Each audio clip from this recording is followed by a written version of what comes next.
आगे धुआं धुआं कर देबो उहे रात के छौड़ी। आगे धुआं धुआं कर देबो उहे रात के छौड़ी। जौना रतिया अइतौ घरवा तोर बारात के छौड़ी। जौना रतिया अइतौ घरवा तोर बारात के छौड़ी। आगे सिक्सर पर लेबो उठाई मानी ले बात के छौड़ी। आगे सिक्सर पर लेबो उठाई मानी ले बात के छौड़ी। जौना रतिया अइतौ घरवा तोर बारात के छौड़ी। जौना रतिया अइतौ घरवा तोर बारात के छौड़ी।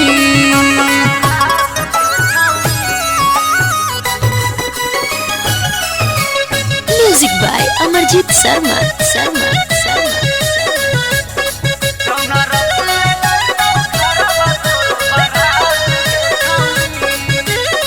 प्यार कलियो सदियो करबौ ना हो हमरा डर गे।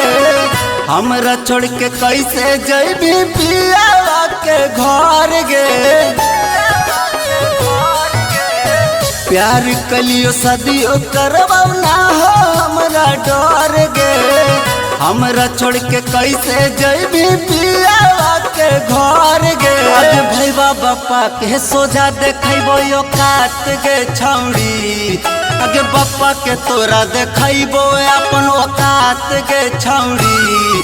जौना रतिया अइतौ घरवा तोर बारात के छौड़ी। जौना रतिया अइतौ घरवा तोर बारात के छौड़ी। Mix by Dulara recording studio Jhajha.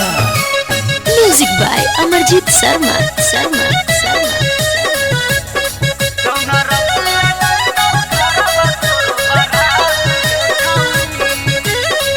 एक के साथ पढ़ो हल हाई स्कूल गे।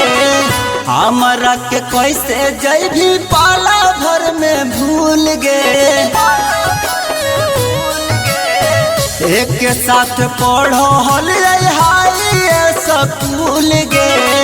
हमरा के कैसे जइबी पाला भर में भूल गे। अब संजय सौरभ कर दे तो कहिया घात के छौड़ी।